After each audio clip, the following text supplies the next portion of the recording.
그렇죠. 소장님 말씀대로는 진짜 지주택을 할 경우에 이런 분양 보증 사고가 발생할 경우에는 이 보증을 받는 게 쉽지 않다. 그렇죠. 그리고 말씀하시면 그럼 이 이외에 만약에 이런 요건이 포함이 된다면 그럼 네. 안전하다고 생각해도 되는 걸까요, 그럼? 사실 안전하긴 한데 여기서 이제 또 생각하지 못하는 문제가 생기는 게 손해가 아예 없는 건 아니에요. 들어간 돈은 네. 어느 정도 보장을 받아요. 근데 들어가지 않으면서 이 공사가 딜레이 되잖아요. 네. 그러면서 발생하는 추가 부담금이 생기는 거예요.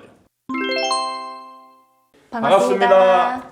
아파트 사이클 연구소 소장 이현철입니다. 배짜입니다. 반갑습니다. 네. 네. 선생님 오늘은요. 네. 이 부동산 시장의 경기를 파악할 수 있는 척도 중에 하나가 분양보증 사고 발생이 얼마나 했냐. 이거를 좀 살펴볼 수 있거든요. 이 얘기를 왜 하냐면요. 네. 이게 10년 만에 이 분양보증 사고 발생이 최대치를 찍었다라는 네. 소식이 있어서 이에 대해서 좀 의견을 나눠보려고 네. 해요. 네. 그래서 이 이야기를 하기에 앞서서 먼저 그럼 분양보증이 무엇이냐 좀 네. 간단하게 얘기를 하면 이 주택을 분양받은 소비자가 시행사나 건설사의 부도로 이제 피해를 입을 수도 있잖아요. 네. 그래서 그거를 막기 위해서 주택도시보증공사 허그가 써주는 보험이라고 네. 생각하시면 돼요. 제가 현장에서 이제 분양을 했었잖아요. 그리고 네. 제가 분양 회사에 있었는데 분양을 받으러 오는 계약자들이 항상 걱정하는 게 뭐냐면 이게 혹시 부도 나지 않냐. 그러니까 부도 나면 내 돈 어떻게? 이렇게 계약 쓰기 전에 항상 이걸 물어보는 거예요. 그래서 이제 바로 설명하는 게 이게 분양 보증에 들어가 있다. 그래서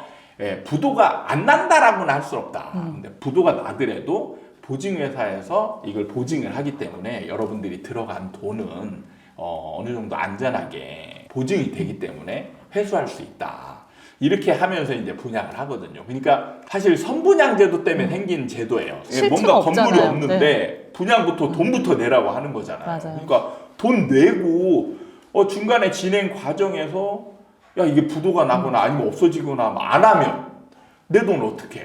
이게 이제 걱정이 되는 거예요. 그러니까 이게 분양 보증이 있으니까 좀 안전하지 않을까 이런 생각을 할 수도 있는데 네. 이 피해의 규모를 보면 4,881억이 정말 좀 피해가 크더라고요. 네, 네, 네. 그러니까 이 수분양자들이 좀 불안할 것 같아요. 네. 진짜 내가 안전할까 네, 약간 궁금할 것 같거든요. 네. 그래서 이 부분에 대해서 좀 얘기를 해보려고 합니다. 네. 이게 분양 보증을 좀 가입을 했으면 그냥 안전하게 딱 마음 놓고 있어도 되는 건지 네. 이 부분을 좀 어떻게 보세요, 소장님? 사실 이제 여기에 분양 보증을 다 해주는 건 아니에요.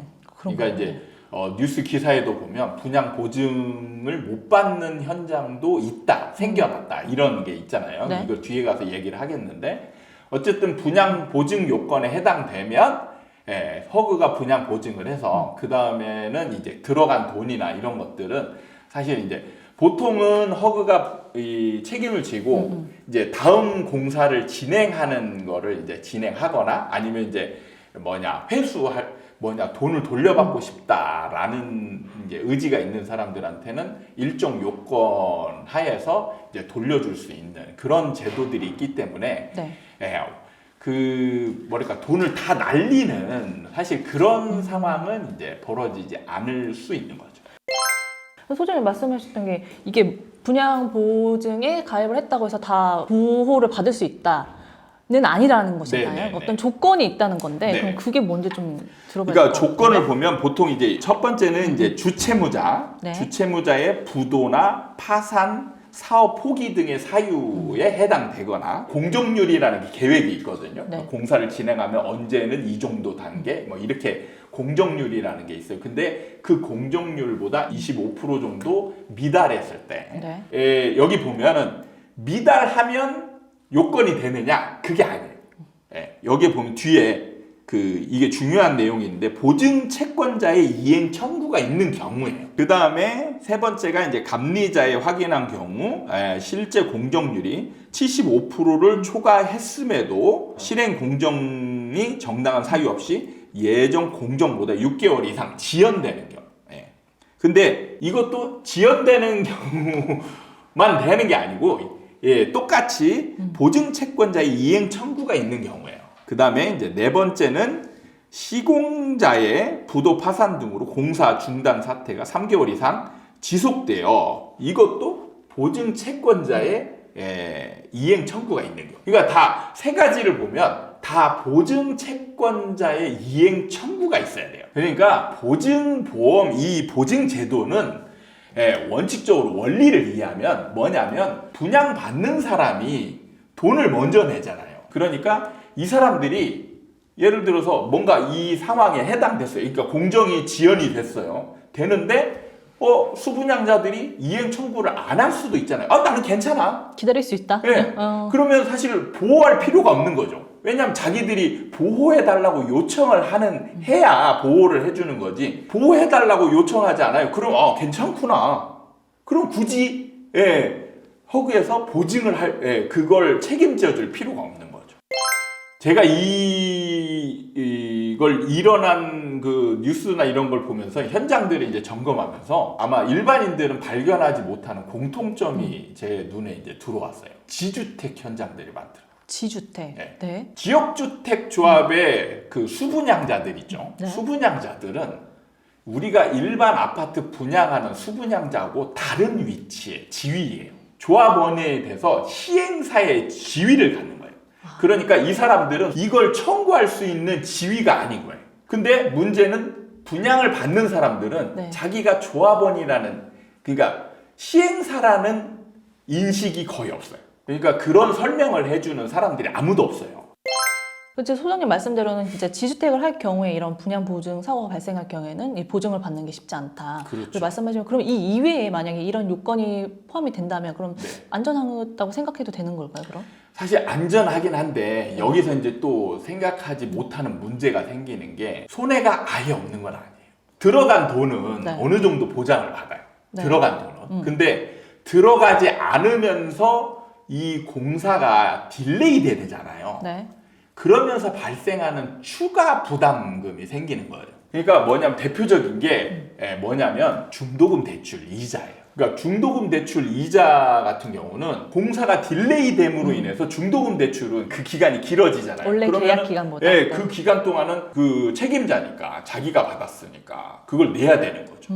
그럼 그 이자에 대한 책임은 따로 지지 않는 거예요. 아, 그건 보증해주지 않는 네. 건가요? 그러니까 그거를 스스로 책임을 져야 되고, 그 다음에 또 문제가 뭐냐면 어쨌든 입주가 미뤄진다는 거죠. 그러니까 예를 들어서 임차인이라면 전세 살고 있는데 공사가 딜레이가 됐어요. 그러면 이게 언제 어떻게 진행이 될지 모르잖아요. 그러면은 내가 이 사람하고 이제 연장 계약을 해야 될지 아니면 전세금 올려달라는데 나가서 또 다른 데 가는데 발생하는 비용이나 이런 거는 누가 아무도 책임져 주지 않는다는 거죠. 그리고 이제 또 발생하는 문제가 허그가 이걸 받아가지고 이제 다른 건설사를 선정을 해서 이제 공사 진행을 하거든요. 근데 이런 경우는 대부분 공사가 진행이 안 될 경우들이 많아요. 예를 들어서 건설사 입장이라면, 자, 부도가 난 회사가 이미 공정을 해놨어요. 진행을 했어. 그럼 내가 여기에 하자가 있는지 건설사 입장에서는 네. 모르잖아요. 이미 하자가 있을 수도 있잖아요. 그렇죠. 근데 자기가 들어가서 이제 이걸 마무리를 하면 다 이제 자기 책임이 되는 거예요. 다 떠나야 되는 거예요. 떠안아야 되는데 하자가 있는지 없는지도 몰라. 그리고 그거를 검사하자니 비용이 또 들어가. 또 요즘 같은 경우는 자재값이 막 오르잖아요. 네. 이 분양자들은 자기가 낼 돈이 정해져 있잖아요. 그럼 그 범위 안에서만 하는 거죠. 가능하잖아요. 근데 공사금이 늘어났어. 그러면 진행이 안 되죠. 이게 좀 이어진 내용인데 이게 지금 계획된 공급 물량인 거잖아요. 네. 분양이. 네. 그래서 이만큼의 이 공급 물량을 계획했었는데 지금 사고가 많이 발생하면서 그 공급 물량이 줄어든 거죠. 네. 그래서 많은 사람들이 공급이 줄어드니 이 부동산 시장에 영향을 어떻게 미치겠냐 생각해 봤을 때 이거는 올라갈 수밖에 없다. 네. 이렇게 많이 또 말씀을 하시더라고요. 그거는 모든 상황을 상승으로 연결시키려고 하는 사람들의 네. 문제인데 사실 이거는 이미 주인이 정해진 것들이잖아요. 그러니까 영향을 미치지 않는 거죠. 네, 공급 영향을 중에서. 전혀 주지 않는 거예요. 오히려 제가 볼 때는 하락 요인이 더 클 수 있어요. 그동안에는 분양 사고가 안 났을 경우에는 분양 보증됩니다. 말 한마디로 사실 끝났어요. 안전하다 생각하는 거죠. 근데 이게 사고가 터지고 보니까 분양 보증을 들었는데도 불구하고 나한테 결국에는 손해가 발생하네? 100% 다 커버해주지 않는다는 걸 알게 되는 그렇죠. 거예요. 이렇게 되면 이거 분양 보증이 안 될 수도 있네? 이런 거는 전혀 몰라. 사실 저도 몰랐었어요. 수요 심리를 좀 하락시키는 요인이 되게 당연히 이거는 오히려 하락 요인이 훨씬 강하죠. 이거는. 그럼 오늘은 여기서 이제 마무리하도록 하겠습니다. 오늘은 분양 보증 사고에 대해서 얘기를 해봤는데요. 보면요, 이 대부분 우리나라는 선분양이기 때문에 분양받는 사람들을 보호하기 위해 분양 보증 제도가 만들어졌다. 그리고 분양 보증 사고는 대부분 보증 채권자, 즉 수분양자들의 이행 청구가 있을 때만 요건이 해당이 된다. 그런데 지역주택조합의 경우에는 분양 보증사고로 간주되기 어렵다. 그 이유는 이 지주택의 조합원들은 분양받는 사람이 아니라 사업을 하는 당사자이기 때문에 이 보증을 받을 수가 없다. 그렇다고 또 분양보증을 받는다고 해서 모든 돈을 다 보장받는 건 아니고 대표적으로 공사기간이 길어지면서 생기는 중도금 대출 이자가 있다. 이렇게 마무리해 볼 수 있을 것 같아요. 네. 네, 오늘 영상 잘 보셨는지 궁금한데 이런 영상을 보시고 항상 궁금한 게 있거나 하실 말씀이 있거나 이러면 댓글로 뭐 칭찬이든 반박이든 비판이든 아무 멘트든 좋습니다. 댓글을 많이 남기시는 게 저는 좋으니까 그러면 제가 댓글에 성실하게 답변도 달아드리고 꼭 하트도 꼭 눌러드리도록 할 테니까 여러분 댓글 많이 달아주시면 감사하겠습니다. 아파트 사이클 연구소 채널을 사랑해주시는 구독자 여러분, 오늘도 정말 감사드립니다. 부동산 투자에 도움이 되는 주제로 다음 영상에 찾아뵙도록 하겠습니다. 감사합니다. 마지막 다시 할까요? 네. 하나, 둘, 셋. 감사합니다.